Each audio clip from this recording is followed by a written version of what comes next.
నమస్తే, welcome to Liya news. మంత్రి నారా లోకేష్ గారు విద్యాశాఖను ఎంత సమర్థవంతంగా నిర్వహిస్తున్నారు అన్నదానికి ఉదాహరణే విద్యా వ్యవస్థలో ఆయన సమూలంగా తీసుకొస్తున్నటువంటి మార్పులు. ఆయన ఎప్పుడైతే విద్యాశాఖను చేపట్టారో అప్పుడే ఆయన విద్యార్థులు అలాగే తల్లిదండ్రుల ఇబ్బందులను దృష్టిలో పెట్టుకొని మెగా పేరెంట్స్ టీచర్స్ మీటింగ్ ని నిర్వహించారు. అదెంతో సక్సెస్ఫుల్ గా జరిగింది. అలాగే రాజకీయాలకు పిల్లల్ని దూరంగా ఉంచాలని కూడా ఆయన సంకల్పించారు. అదే విధంగా నడుస్తూ వస్తున్నారు. అయితే ఇప్పుడు తాజాగా మరోసారి మెగా పేరెంట్స్ టీచర్స్ మీటింగ్ నిర్వహించడానికి లోకేష్ గారు పూనుకున్నారు. ఇక విద్యాశాఖలో వస్తున్నటువంటి మార్పులకు అనుగుణంగా పిల్లల్లో టెక్నాలజీని డెవలప్ చేసే విధంగా కూడా ఆయన మార్పులు తేబోతున్నట్టు చెప్పారు. అండ్ ముఖ్యంగా విద్యాశాఖను గినక సమర్థవంతంగా నిర్వహిస్తే అన్ని శాఖలు కూడా సమర్థవంతంగా నిర్వహించినట్టే ఆయన చెప్పడం జరిగింది. అయితే దీనికి సంబంధించి ఆయన ఇద్దరు పిల్లల్ని దత్తత తీసుకోవడం కూడా జరిగింది. అయితే విద్యాశాఖను లోకేష్ గారు ఎందుకు సెలెక్ట్ చేసుకున్నారు, మరి ఆయన తీసుకొస్తున్నటువంటి ఈ ప్రణాళికల్లో తల్లిదండ్రుల అభిప్రాయం ఏంటి అన్న విషయాన్ని తెలుసుకుందాం. మనతో పాటు ఉన్నారు టీడీపీ యాక్టివిస్ట్ శశి గారు. నమస్కారం అండి. నమస్తే అండి. సో శశి గారు, నారా లోకేష్ గారు విద్యాశాఖను ఎప్పుడైతే ఆయన తీసుకున్నారో అప్పటి నుంచి కూడా గతంలో ఎలాంటి విధ్వంసం జరిగింది, విద్యాశాఖలో పిల్లలు, పేరెంట్స్, ఈవెన్ టీచర్స్ ఎన్ని ఇబ్బందులు పడ్డారో వాటన్నిటిని ఒక్కొక్కటి రెక్టిఫై చేస్తూ ఆయన మెల్లగా చేసుకుంటూ వస్తున్నారు. ఇప్పుడు ఇద్దరు పిల్లల్ని దత్తత తీసుకోవడం కూడా మామూలు విషయం కాదు. ఇలాంటివి పేరెంట్స్కి స్ఫూర్తినిస్తాయి, చదువుకోవాలనుకున్న విద్యార్థులకి స్ఫూర్తినిస్తాయి. సో ఆయన తీసుకొస్తున్నటువంటి ఈ సంస్కరణలను మనం ఏ విధంగా చూడొచ్చు, అలాగే ఆయన ముఖ్యంగా విద్యాశాఖను సెలెక్ట్ చేసుకోవడానికి గల కారణం ఏంటి? ఒకటి, నారా లోకేష్ గారు ఆయన ఈరోజు పిల్లలను దత్తత తీసుకున్నారు అని చెప్తుంటే ఈరోజు మంత్రిగా ఆయన దత్తత తీసుకున్నారు. కొంతమంది కొన్ని ఆరోపణలు చేస్తారు, ఇప్పుడు అధికారం ఉంది కదండి. ఈయన అధికారంలో లేని సమయంలో కూడా గతంలో ఆయన పార్టీ ప్రధాన కార్యదర్శిగా బాధ్యతలు చేపట్టిన నాటి నుండి తెలుగుదేశం పార్టీలో ఎవరన్నా చనిపోతే వాళ్ళ పిల్లలను దత్తత ఆయనే దగ్గరుండి వాళ్ళ చదువుల గురించి దేవాంశని ఏ విధంగా అయితే చూసుకుంటాను అదే విధంగా చూసుకుంటానని చెప్పి మాటిచ్చి వాళ్ళు ఎంతోమంది పిల్లలను చదివిపిస్తూ వస్తూ ఉన్నారు. అదేవిధంగా నిన్న నెల్లూరులో కూడా ఒక ఇద్దరు పిల్లలు వాళ్ళు మాకు చదువుకోవాలనేది, మాకు పేదరికం అడ్డిస్తుంటే మీరేం భయపడవలసిన లేదు, మీకు ఎంతవరకు చదివితే అంతవరకు నేను చదివిపిస్తానని ఒక హామీ ఇచ్చి వాళ్ళని దత్తత తీసుకొని చదివిపేయడం జరుగుతూ ఉంది. ఈ విధంగా లోకేష్ గారు ఎంతోమందికి కుడి చేతికి చేసేది ఎడమ చేతికి తెలియదు అంటారు కదా, ఆ విధంగా ఎంతోమందికి సహాయాలు ప్రత్యక్షంగా పరోక్షంగా చేసిన రోజులు ఉన్నాయి లోకేష్ గారు.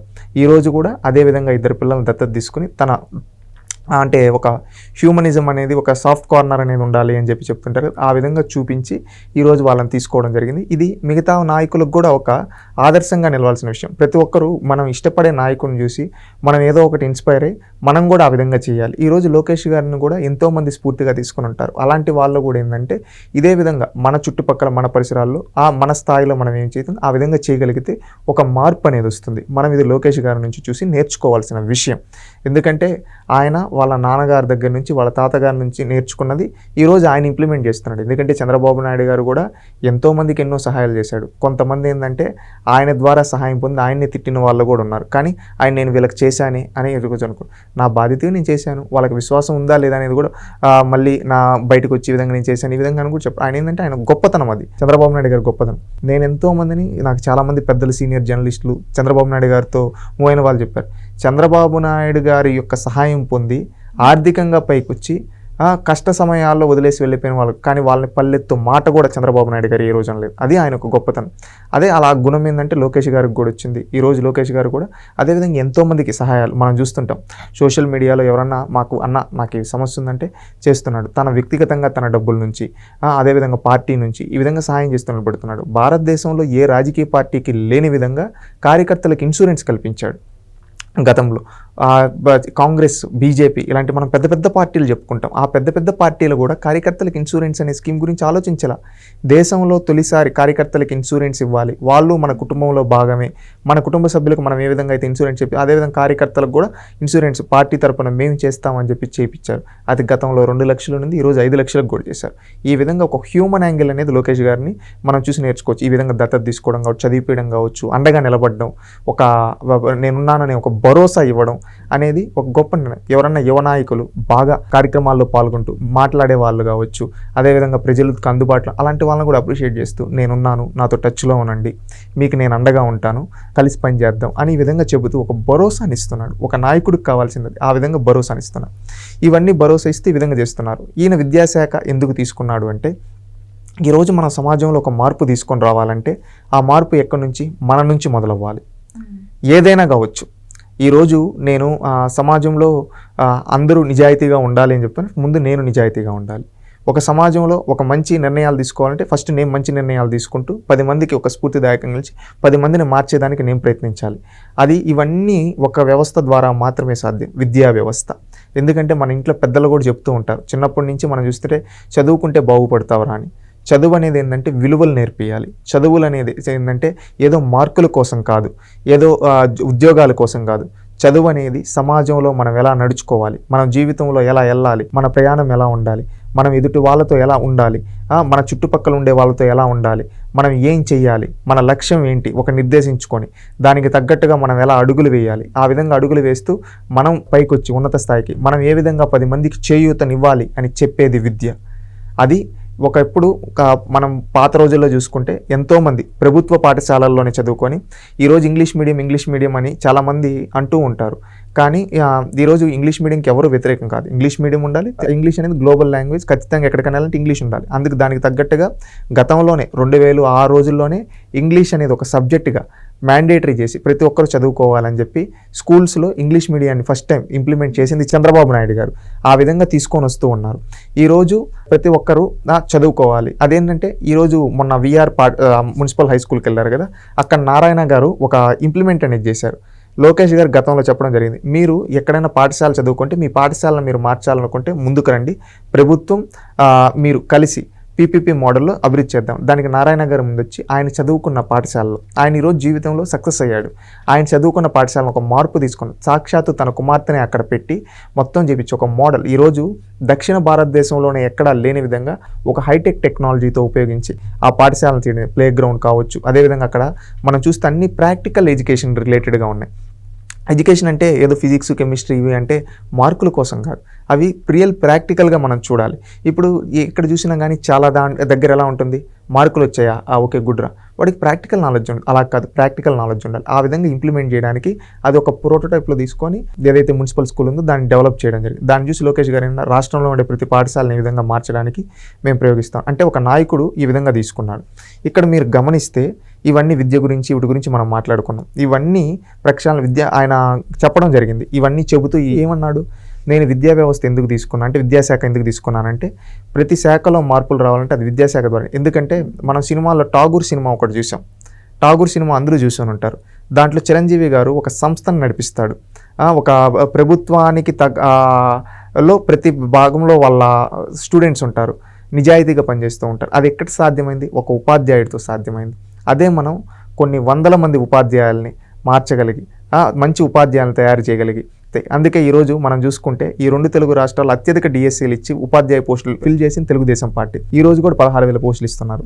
వాళ్ళని దానికి తగ్గట్టుగా ట్రైనప్ చేస్తున్నారు. ఈరోజు ఉపాధ్యాయులకి ఏ టైప్లో ట్రైనింగ్ వాళ్ళు ఇచ్చి వాళ్ళ విద్యార్థులను ఏ విధంగా మార్చాలి, ఎలా తీసుకోవాలని. రేపు మెగా పేరెంట్స్ టీచర్స్ మీటింగ్ అనేది ఉందండి.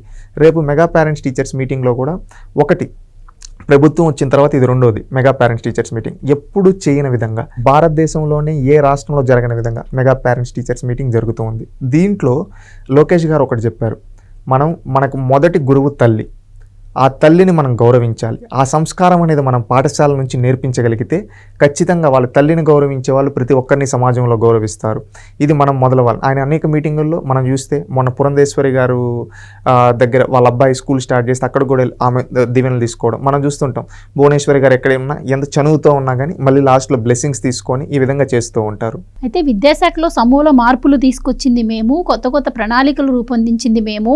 లైక్ నాడు నేడు కావచ్చు, విద్యార్థులకు ఇంగ్లీష్ మీడియంని ప్రవేశపెట్టడం కావచ్చు, ట్యాబ్స్ ఇవ్వడం కావచ్చు, కొత్త కొత్త కరికులంలు తీసుకురావడం కావచ్చు, ఇవన్నీ కూడా మా హయాంలో జరిగాయి. ఇప్పుడు లోకేష్ గారు వచ్చిన తర్వాత ప్రైవేట్ స్కూళ్లకు పంచిపెట్టడం కోసం ఈ గవర్నమెంట్ స్కూల్స్ను ఆయన తొక్కేయటం జరుగుతుంది అని చెప్పి వైసీపీ ప్రధానంగా ఆరోపిస్తోంది. అందుకు నిదర్శనమే మొన్న 10th క్లాస్ వాల్యుయేషన్లో ఆయన ఫెయిల్ అయ్యారు అని చెప్పి కూడా వాళ్ళు అంటున్నారు. సో ఎలా చూడొచ్చు అంటారు? ఒకటి మీరు అడిగారండి, వైసీపీ వాళ్ళు ఏదో చేశారని నాడు నేడు అని చెప్పి రంగులేశారు. మనం చూసాం అవి ఎన్ని కూలిపోయి ఎంతమంది పిల్లలకు గాయాలయ్యాయో ఎన్ని దగ్గరలు జరిగాయి చూసాం. వాళ్ళు ఏమీ చేసింది నాడు నేడు అని వాళ్ళ కాంట్రాక్టర్లకు దోచిపెట్టారు. మళ్ళీ అంటున్నారు ఇంగ్లీష్ మీడియం అని. 1999, 2000 అప్పుడే చంద్రబాబు నాయుడు గారు ముఖ్యమంత్రిగా ఇంగ్లీష్ మీడియంని మ్యాండేటరీ చేసి అప్పుడే ఇంగ్లీష్ సబ్జెక్ట్స్ అనేది చూశారు. మీరు చూడండి బిఫోర్ 1995, ఆఫ్టర్ 1995 ఇంగ్లీష్ ఎంతమంది నేర్చుకున్నారనేది. దానికి చంద్రబాబు నాయుడు గారు ఆ రోజే ఇంగ్లీష్ను చేసి ఐటీ అండ్ టెక్నాలజీని ఆ రోజు హైటెక్ సిటీ కట్టిన తర్వాత ఆ తర్వాత ఇంగ్లీష్ అనే లాంగ్వేజ్ మనకు మ్యాండేటరీ చేయాలని స్కూల్స్లో గ్రౌండ్ లెవెల్ నుంచి చేసింది ఎవరు? చంద్రబాబు నాయుడు గారు కదా. ఆ రోజు రాజశేఖర్ రెడ్డి ఏమనేవాడు తెలుసా? ఏం చంద్రబాబు గుడ్లు పెడతాయా, కూడు పెడతాయా అని వెకిలికిలి మాటలు ఈరోజు క్వాంటమ్ వ్యాలీ అంటే ఎకిలికిలి మాటలు ఎలా మాట్లాడుతున్నారు వైసీపీ నాయకులు, ఆ రోజు ఐటీ అంటే అదే విధంగా మాట్లాడారు. కానీ ఈరోజు 2 తెలుగు రాష్ట్రాల్లో ఏ మారుమూల ఊరికెళ్ళినా ఐటీ అంటే ఇంజనీరింగ్ ఎవరైనా ఉన్నారు? ప్రతి ఊర్లో ఒక సాఫ్ట్వేర్ ఇంజనీర్ ఉన్నాడు, ప్రతి ఇంట్లో ఒక సాఫ్ట్వేర్ ఇంజనీర్ ఉన్నాడు. దానికి పునాది లేసింది ఎవరు? ఆ రోజు ఎకిలి మాటలు మాట్లాడింది ఎవరు? రాజశేఖర్ రెడ్డి. ఆ రోజు కాంగ్రెస్ పార్టీ నాయకులు ఎంతోమంది ఆ ఎకిలి మాటలు మాట్లాడితే నవ్వుకున్నారు. కానీ ఈరోజు వాళ్ళ బిడ్డలు కూడా ఇదే హైటెక్ సిటీలో, ఇదే హైదరాబాద్లో పనిచేసుకుంటూ ఉన్నారు ఐటీ ఉద్యోగాలు. వాళ్ళ తలరాతలు మారాయి, వాళ్ళ కుటుంబాలు మారాయి. చంద్రబాబు నాయుడు వల్ల ఆలోచనలు ఎలా ఉంటాయి? ప్రత్యర్థి కూడా బాగుపడాలి, రాష్ట్రం బాగుపడాలనే విధంగా ఉంటాయి. ఏదన్నా చంద్రబాబు నాయుడు గారు ఒక నిర్ణయం తీస్తే ఎకిలి నవ్వులు అవుతారు. ఈరోజు క్వాంటమ్ వ్యాలీ అంటే ఎకిలి నవ్వులు అవుతున్నారు వైసీపీ వాళ్ళు. రేపు నేను చెప్తున్నాను కదా, రాసి పెట్టుకోండి. ఈరోజు నాకు 25 ఏళ్ళు, నేను ఇంకా ఒక 25 ఏళ్ళు, 40 ఏళ్ళు, 50 ఏళ్ళు ఉంటాను కదా ఈ భూమి పైన. రాసి పెట్టుకోండి. ఖచ్చితంగా వచ్చి ఒక 25 ఏళ్ళ తర్వాత క్వాంటమ్ వ్యాలీ ఈరోజు ఐటీ ఏ విధంగా అయితే డెవలప్ అయింది, క్వాంటమ్ వ్యాలీ కూడా అదే విధంగా డెవలప్ అవుతుంది. వీళ్ళు ఏంటంటే వైసీపీ నాయకులు ఎకిలి మాటలు విమర్శలు చేస్తారు, వాటిని ఎవరు పట్టించుకోవాల్సిన అవసరం లేదు. లోకేష్ గారు విద్యాశాఖ మంత్రిగా అయ్యాక కేవలం చదువు మాత్రమే కాదు, విద్యార్థుల్లో నైతిక విలువలు పెంపొందించేందుకు కూడా సలహాదారుగా చాగంటి కోటేశ్వరరావు గారిని నియమించడం జరిగింది. ఆ తర్వాత చూసుకున్నట్టయితే ఆయన మెగా పేరెంట్స్ టీచర్స్ మీటింగ్ ద్వారా కూడా చాలా సక్సెస్ఫుల్ అయ్యారు. అది చాలా ప్రోగ్రామ్ కూడా చాలా సక్సెస్ అయింది. పేరెంట్స్ నుంచి కూడా మంచి ప్రశంసలు వచ్చాయి. అండ్ ముఖ్యంగా ఆయన ఈరోజు ఒక మాట అన్నారు, ఎప్పుడైతే ప్రభుత్వ స్కూల్స్లో నో అడ్మిషన్ బోర్డ్స్ పెట్టగలుగుతారో అప్పుడే మనం విజయం సాధించినట్టు, ఇది తీసుకున్నందుకు ఈ శాఖను అని చెప్పి ఆయన అనడం జరిగింది. నిజంగా అలాంటి రోజు ఒకటి వస్తుందా లోకేష్ గారి హయాంలో? అది ఎక్స్పెక్ట్ చేయొచ్చా మనం ఈ 5 ఏళ్లలో? ఖచ్చితంగా అండి. ఎందుకంటే మనం చూస్తే ఈరోజు లోకేష్ గారు దీనికోసం ప్రయత్నించే ప్రతి ప్రభుత్వ ఉద్యోగిని ప్రత్యేకంగా ఆయన పర్సనల్గా అభినందిస్తున్నాడు. ఎందుకంటే నేను చెప్పాను, ఒక మార్పు రావాలంటే అది ఉపాధ్యాయుడితో సాధ్యం. అలాగా కొంతమంది ఉపాధ్యాయులు వాళ్ళ జీతం కోసం కాదు, నేను సమాజంలో మార్పు తీసుకొని రావాలి అని పనిచేస్తున్నారు. ఆ విధంగా ఎంతోమంది ఉపాధ్యాయులు లోకేష్ గారి మాటలు విన్న తర్వాత స్ఫూర్తిగా తీసుకొని పనిచేశారు. ఈ సంవత్సరం చూసుకుంటే అనేక పాఠశాలల్లో నో అడ్మిషన్స్ బోర్డ్స్ అనేది గవర్నమెంట్ స్కూల్స్లో పెట్టడం జరిగింది. ప్రభుత్వ కాలేజీలో కొంతమంది ఉపాధ్యాయులు అయితే పిల్లల్ని తీసుకొని వాళ్ళ సొంత వెహికల్స్లో తీసుకొని వచ్చి చదివిస్తున్నారు. ఇవన్నీ లోకేష్ గారు ప్రత్యేక చొరవ తీసుకొని ఇలాంటి వాళ్ళందరినీ గుర్తించి అభినందిస్తూ, ఎందుకంటే ఒక నాయకుడుగా నేను చెబుతాను, నేను చెప్పిన దాన్ని నా కోసం ఎంతోమంది కష్టపడి గ్రౌండ్ లెవెల్లో పార్టిసిపేట్ చేసి వాళ్ళు మార్పు తీసుకొని అలాంటి వాళ్ళని అభినందించాల్సిన బాధ్యత నాపై ఉంది. అందుకని ఆ విధంగా అభినందిస్తూ ఈరోజు ముందుకెళ్తూ ఉన్నారు. ఎవరు? లోకేష్ గారు. మీరు చెప్పారు నైతిక విలువలని. అవును, నైతిక విలువలు అనేది మనం చిన్ననాడు నేర్చుకున్నటివే జీవితాంతం గుర్తుంటాయి. ఇప్పుడు నేనేదో ఒక ఇంటర్మీడియట్ డిగ్రీకి వచ్చేసిన తర్వాత అప్పుడు నా మైండ్ సెట్ వేరు. కానీ చిన్నతనం నుంచి ఈరోజు చిన్నప్పుడు భగవద్గీత చాలా పాఠశాలలో చెప్తారు. ఎందుకు చెప్తారు? చిన్నప్పుడు మనం నేర్చుకున్న ఏబిసిడీలు కావచ్చు, అచ్చులు హల్లులు కావచ్చు, ఇవి జీవితంలో ఎంత పెద్ద స్థానానికి వెళ్ళా మర్చిపోం. ఎందుకంటే అప్పుడు చిన్నప్పుడు ఏదైతే మొక్క వంగంది మానవ వంగుతుందా అంటారు కదా, ఆ విధంగా మొక్కగా ఉన్నప్పుడే మనం ఎలా మలిస్తే అలాగా వాళ్ళ మైండ్ని మనం ఎలా తీర్చిదిద్దే ఆ విధంగా వెళ్తారు. అది నమ్మి ఈరోజు మెగా పేరెంట్స్ టీచర్స్ మీటింగ్లో కూడా ఆయన చెప్పేది తల్లిని గౌరవించాలి, ఉపాధ్యాయులను గౌరవించాలి. ఆ కార్యక్రమం కూడా ఏ రోజు పెట్టారో తెలుసా? రేపు గురు పౌర్ణిమ. గురు పౌర్ణిమ అంటే ఏంటి? ఆ రోజు అందరూ గురువుల్ని పూజించడం ఈ విధంగా జరుగుతూ ఉంటుంది. అలాంటి రోజున పెట్టారు. ఆ రోజు తల్లికి వందనం. తల్లికి వందనం అంటే ఆ రోజు ప్రతి ఒక్క తల్లి ఆ రోజు పాఠశాలకు వస్తే పిల్లలు తల్లికి నమస్కారం చేయడం ఇవన్నీ నేర్పి, అదేవిధంగా ఎలా వెళ్ళాలి, టీచర్స్కి పేరెంట్స్కి అందరూ కూర్చొని మాట్లాడుకొని మనం ఎలా చేయాలని ఒక ప్రణాళికబద్ధంగా చేసుకో. అది కూడా ఏంది, సంవత్సరం తొలి నెలలో పాఠశాలలో మొదలైన తొలి నెలలో ఈ విధంగా పెడితే దీనివల్ల ఏంటంటే పిల్లలకి వాళ్ళ తల్లిదండ్రులకు గవర్నమెంట్ స్కూల్స్లో కూడా ఈ విధంగా పెడుతున్నారు, ఒక మెసేజ్ ఇస్తున్నారు, మనకు కావాల్సిన అన్నీ ఇచ్చారు, ఈ విధంగా చేశారు అన్నట్టు ఉంటుంది, ఎఫెక్టివ్గా ఉంటుంది. అవునా కదా? ఆ విధంగా ఎఫెక్టివ్గా పెట్టడం కోసం చంద్రబాబు నాయుడు గారు, లోకేష్ గారు ప్రణాళికాబద్ధంగా చేస్తూ ఉన్నారు. రేపు మెగా పేరెంట్ టీచర్స్ మీటింగ్ అనేది గ్రాండ్ సక్సెస్ అవ్వబోతూ ఉంది. సక్సెస్ అవ్వడమే కాదు, లోకేష్ గారు కలల కన్న విధంగా నో అడ్మిషన్ బోర్డ్స్ పెడతారు. అదేవిధంగా నైతిక విలువలకు సంబంధించి ఏవైతే అని చెప్పాలనుకున్న అవన్నీ ప్రతి ఒక్కరు ఇంప్లిమెంట్ చేసి అది సక్సెస్ అవుతుందని భావిస్తున్నాను. విద్యా వ్యవస్థ అనేది ఒక్కటి మారితే చాలు, ఆటోమేటిక్గా రాష్ట్రం మారుతుంది. ఎందుకంటే ఈరోజు ఒక యువకుడుగా నేను ఒక సంకల్పం తీసుకుంటున్నాను, అదేవిధంగా ప్రతి ఒక్క విద్యార్థులు ఒక సంకల్పం తీసుకుంటారు. ఏంటి, నేను ఈ విధంగా వెళ్ళాలి, ఈ విధమైన ఆలోచనలు చేయాలి, నా రాష్ట్రం కోసం చేయాలి, నా ప్రజల కోసం చేయాలి అని యువతగా ఉండే వాళ్ళు స్కూల్లో ఉండే పిల్లలు ఏం ఆలోచిస్తారు, ఎట్లయినా కానీ మనం బాగా చదువుకోవాలి, మనకింత చెప్తున్నారు, మనం కొత్త ఇన్నోవేషన్స్ చేయాలి అని ఆలోచిస్తారు. ఇప్పుడు ప్రాక్టికల్ లెర్నింగ్ అనేది ఉందనుకోండి, ఏం ఆలోచిస్తారు, వాళ్ళు ఒక లక్ష్యం పెట్టుకుంటారు వాళ్ళకి నచ్చిన దాంట్లో. ఇప్పుడు ఎగ్జాంపుల్, నాకు చిన్నప్పటి నుంచి సోషల్ అంటే ఇంట్రెస్ట్, తెలుగు అంటే ఇంట్రెస్ట్. నేను జీవితంలో ఎక్కడికి వచ్చినా ఫైనల్ డెస్టినేషన్ ఎక్కడికి వచ్చాను, నేను మళ్ళీ ఆ రిలేటెడ్ ఫీల్డ్లో వచ్చేసాను. నేను ఐటీ జాబ్ చేసినా ఎన్ని చేసినా ఫైనల్ నా డెస్టినేషన్ ఎక్కడికి ఉంది. చిన్నప్పుడు నా మనస్తత్వం ఎలా ఉండిందో ఆ మనస్తత్వంకి తగ్గట్టే పైకి వచ్చిన తర్వాత ఆలోచనలు ఈ విధంగా ఉన్నాయి. అదేవిధంగా ప్రతి ఒక్కరి ఆలోచనలు కూడా వాళ్ళ స్థాయిలో. ఈరోజు మనం ఎందుకు చేయలేం, ఇప్పుడు ప్రపంచ దేశాల్లో స్టార్టప్స్ చేస్తున్నారు యూత్, స్కూల్ పిల్లలు, అదేవిధంగా ఇంటర్మీడియట్ పిల్లలు, వాళ్ళు కొత్త ఆలోచనలు చేస్తున్నారు. మన వాళ్ళు ఎందుకు చేయలేరు, మన వాళ్ళు కూడా చేయగలుగుతారు, మనలో కూడా ఆ సత్తా ఉంది. అందుకే ఆయన ప్రతి మీటింగ్లో ఒకటి చెప్తుంటారు, మార్క్స్ ఈజ్ నాట్ ఇంపార్టెంట్. ఆయన మీరు ప్రతి మీటింగ్లో చూడండి, ఎవరన్నా ఏమంటారు, ఎడ్యుకేషన్ అంటే మార్క్స్ కావాలి, మార్క్స్ రాకపోతే ఒక మార్క్ అటు ఇటు వస్తుంది. ఈరోజు ఎగ్జాంపుల్, నాకు అన్ని 90% పైన వచ్చాయి, కానీ ఈరోజు ఫైనల్గా నేను జాబ్కి వెళ్ళినప్పుడు నీ పర్సెంటేజ్ ఎంత, నీ స్కిల్స్ చూశారు. ఎక్కడైనా కానీ ఏ ఇంటర్వ్యూలో అయినా కానీ మార్క్స్ అనేది జస్ట్ అది ఎంట్రీ పాస్ మాత్రమే, స్కిల్ చూస్తారు. నీకు 99% వచ్చినా నీకు స్కిల్ లేకపోతే ఉద్యోగం ఎవరిస్తారు, అది ఏ ఫీల్డ్ అయినా కావచ్చు. అందుకే నేను చెప్పేది కూడా ఏంటంటే స్కిల్స్ ఇంప్రూవ్ చేసుకోండి. ఎవరైనా కానీ మనం స్కిల్ ఇంప్రూవ్, ఒక మార్క్ అటు ఇటు వస్తుంది. ఈరోజు 100కి 100 రావాల్సిన అవసరం లేదు, 99 వచ్చినా చాలు. కానీ ఒక్క మార్క్ తగ్గిందని చాలామంది సూసైడ్ చేసుకుంటే నీ జీవితం అక్కడితోనే ఆగిపోతుంది. కానీ నువ్వు అక్కడ ఫెయిల్ అయినా ఆ ఒక్క మార్క్ తగ్గిన ఒక స్పోర్టివ్గా తీసుకో, కాంపిటేటివ్నెస్గా తీసుకో, నెక్స్ట్ ఇంకొకటి చేయి, ఖచ్చితంగా సక్సెస్ అవుతాం.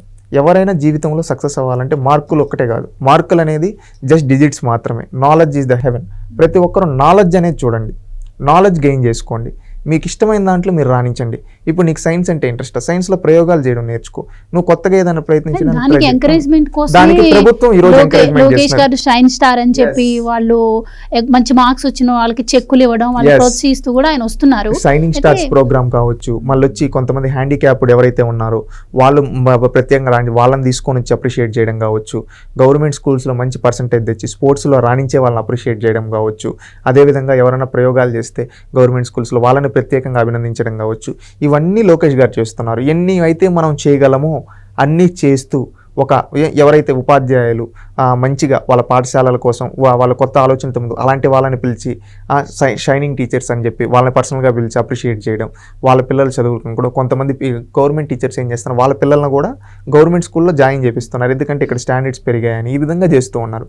ఇది మార్పు అనేది మీరు అన్నట్టు ఒక సంవత్సరంలో రాదు, కొంచెం టైం పడుతుంది. కానీ ఈయన అనుకున్న లక్ష్యం ఖచ్చితంగా చేరుస్తారు. ఎందుకంటే లోకేష్ గారు అనుకున్నది ప్రతి ఒక్కటి ఇప్పటి వరకు నేను ప్రత్యేకంగా ఆయన దగ్గర నుంచి చూస్తున్న వ్యక్తిగా గతం నుంచి నేను ఆయన గమనించింది ఏంటంటే, కార్యకర్తలకు ఇన్సూరెన్స్ అన్నప్పుడు చాలామంది పార్టీలో ఇన్సూరెన్స్ అంటే ఇంతమందికి ఎలా ఇస్తాం, కానీ చేసి చూపించాడు, ఎంతోమంది కార్యకర్తలకి దేవుడయ్యాడు. అదేవిధంగా నువ్వు పాదయాత్ర చేయలేవయ్యా అంటే పాదయాత్ర చేసి ప్రత్యర్థుల గుండెల్లో రైళ్లు పరిగెత్తించి ప్రజాప్రభుత్వాన్ని 164 సీట్లతో ఈరోజు గెలిపించి తన తండ్రిని ముఖ్యమంత్రిని చేసి తాను ఈరోజు ఏమైతే చేయాలో ప్రజలకి ఆ విధంగా సేవలు అందిస్తూ ఉన్నాడు. అదేవిధంగా ఆయన పార్టీలో మార్పులు కావచ్చు, యూత్ని ఎంకరేజ్ చేయడం కావచ్చు, ఏ విధంగా గతంలో వారసత్వమే కాదు రాజకీయాలకు కావాల్సింది, సమాజానికి మంచి చేయాలని ఒక హ్యూమన్ టచ్ ఉండే వాళ్ళు కూడా ఉంటే చాలు అని చెప్పి అలాంటి వాళ్ళని తీసుకొని వచ్చి ఎంతోమంది ప్రొఫెషనల్స్ని, ఎంతోమంది ప్రజాసేవ చేయాలనే వాళ్ళని పార్టీలో ఎంకరేజ్ చేస్తూ వాళ్ళని ఉన్నత స్థాయికి తీసుకొని వస్తున్నాడు. ఇవన్నీ చూసిన వ్యక్తిగా నేను చెప్తున్నాను, ఖచ్చితంగా విద్యా వ్యవస్థలో కూడా ఆయన అనుకున్న మార్పులు చేస్తాడు. ఈరోజు విద్యాశాఖ, అదేవిధంగా ఐటీ శాఖ, ఇదే విధంగా రియల్ టైమ్ గవర్నెన్స్, ఇలాంటివన్నీ ఆయన దగ్గర ఉన్నాయి. ఇవన్నీ మనం గమనిస్తే ప్రతి ఒక్క దాంట్లో ప్రోగ్రెస్ అనేది గత సంవత్సరం రోజులు ఎన్నో మార్పులు తీసుకొని వచ్చాడు. భవిష్యత్తులో ఇంకా తీసుకొని వస్తారు. ఎందుకంటే ప్రతి మార్పు ఒక రాత్రికి రాత్రి అయిపోదు, కొంచెం సమయం పడుతుంది. ఆయన గ్రౌండ్ ప్రిపేర్ చేసుకొని ప్రతి ఒక్కటి సెట్ చేస్తున్నాడు. రానున్న 5 ఏళ్లలో ఆంధ్రప్రదేశ్ విద్యాశాఖ అనేది దేశంలోనే నెంబర్ 1గా ఉంటుంది. మన పిల్లలు ప్రపంచంతో పోటీ పడే విధంగా తయారవుతారు. మన పిల్లలు ఇక్కడ చదువుకున్న వాళ్ళకి ఇక్కడే ఉద్యోగాలు అని ఆయన ఏ మాట అయితే చెప్పాడు అది సాధ్యపడుతుంది. ఎందుకంటే ఈరోజు ఒక పక్క విద్యాశాఖలో ప్రక్షాళన చేసుకుంటూ స్టాండర్డ్స్ పెంచుతూ మన యువతను తయారు చేస్తూ ఒక పక్క వాళ్ళకి పరిశ్రమలు తీసుకొని ఉపాధి ఏ రంగాల్లో, అనేక రంగాల్లో, ఒక రంగం అని కాదు, ఎలక్ట్రానిక్స్ కావచ్చు, అదేవిధంగా మనం చూసుకుంటే ఐటీ కావచ్చు, మ్యానుఫ్యాక్చరింగ్ కావచ్చు, ఈ విధంగా అనేక రంగాలలో వాళ్ళకి తీసుకొని వస్తూ, అదేవిధంగా ఎవరైనా స్టార్టప్స్ అంటే ఇంట్రెస్ట్ ఉంటే అలాంటి వాళ్ళని స్టార్టప్స్ చేయడానికి ఎంకరేజ్ చేస్తూ కావచ్చు, ఇంకా ఏమైనా చేయాలని కొత్త ఆలోచనలు ఉండే వాళ్ళని ఎంకరేజ్ చేస్తూ ముందుకు తీసుకొని వెళ్తూ ఈరోజు అందరికీ అండగా నిలబడుతూ ఒక నాయకుడిగా రాటుదేలారు. ఖచ్చితంగా రానున్న రోజుల్లో ఆంధ్రప్రదేశ్ విద్యాశాఖ అనేది ప్రపంచ స్టాండర్డ్స్తో పోటీ పడే విధంగా ఉంటుంది. ఎందుకంటే చంద్రబాబు నాయుడు గారు ఒక ఆర్డినరీ నార్మల్ బ్యాక్గ్రౌండ్ నుంచి వచ్చి ఇంత ప్రక్షాళన చేసినప్పుడు ఒక స్టాన్ఫర్డ్ యూనివర్సిటీ గ్రాడ్యుయేట్ ఈరోజు IT and education human resource sector మంత్రిగా ఉన్నారు. ఖచ్చితంగా ఆ విధమైన స్టాండర్డ్స్ మన కాడ ఇక్కడ ఇంప్లిమెంట్ అవుతాయని భావిస్తున్నాను. ఏదైనా ఆయన అనుకుంటే సాధించగలరు కాబట్టి విద్యాశాఖలో కూడా ప్రక్షాళన చూస్తాం. మన యువత రేపు ప్రపంచంతో పోటీపడి చంద్రబాబు నాయుడు గారు ఏదైతే 2047 అనే టార్గెట్ పెట్టుకున్నాడో, ఆ రోజు ప్రపంచాన్ని తెలుగు వాళ్ళు శాసించాలి అని ఏదైతే లక్ష్యం పెట్టుకోండి, ఆ లక్ష్యానికి తగ్గట్టుగా ఈ రోజు యువతను తయారు చేస్తున్నాడు. ఎందుకంటే 2047 అంటే 50 ఏళ్ళు 60 ఏళ్ళు ఉండే వాళ్ళు కాదు కదా, 18 ఏళ్ళు ఉండే కుర్రాళ్ళు, ఇప్పుడు స్కూల్లో ఉండేవాళ్ళు ఆ రోజుకి వచ్చేటప్పటికి తయారవడమే లక్ష్యం. ఆ లక్ష్యం ఈరోజు బాధ్యతగా తీసుకొని ఈరోజు లోకేష్ గారు పనిచేస్తున్నారు. రానున్న రోజుల్లో ఆ 2047లో మన యువత ఈరోజు ఎవరైతే పిల్లలుగా ఉన్నారో రేపు వాళ్ళే యువకులు, ఈరోజు యువకులుగా ఎవరైతే ఉన్నారో వాళ్ళే రేపటి స్టార్టప్స్కు కావచ్చు, అదేవిధంగా రాజకీయాలు కావచ్చు రాణించే వాళ్ళు, వాళ్ళందరినీ ఒక వ్యవస్థని తయారు చేస్తున్నాడు. 2047 కోసం చంద్రబాబు నాయుడు గారు కళ్ళగన్న ఏదైతే తెలుగు వాళ్ళ విజన్ కోసం ప్రపంచాన్ని శాసించే విధంగా మన తెలుగు వాళ్ళు, ఆ ప్రపంచాన్ని శాసించే విధంగా మన తెలుగు వాళ్ళ కోసం ఈరోజు తయారు చేస్తున్నారు. ఖచ్చితంగా అది లక్ష్యం సాధ్యపడుతుంది. ఖచ్చితంగా మీరు నేను ఖచ్చితంగా 2047లో ఖచ్చితంగా చూస్తాం. ఎందుకంటే కళలు కనండి నెరవేర్చుకోండి అని అబ్దుల్ కలాం గారు చెప్పారు. ఆ స్ఫూర్తితో ఈరోజు ప్రతి ఒక్కరూ కళలు కంటున్నారు. ఖచ్చితంగా దానికి తగ్గట్టుగా పనిచేసి, కళలు కండమే కాదు దానికి తగ్గట్టుగా పనిచేసి రేపు వాళ్ళు అనుకున్న లక్ష్యాన్ని సాధిస్తారు. Right, thank you so much. Please subscribe to Leo news for more videos.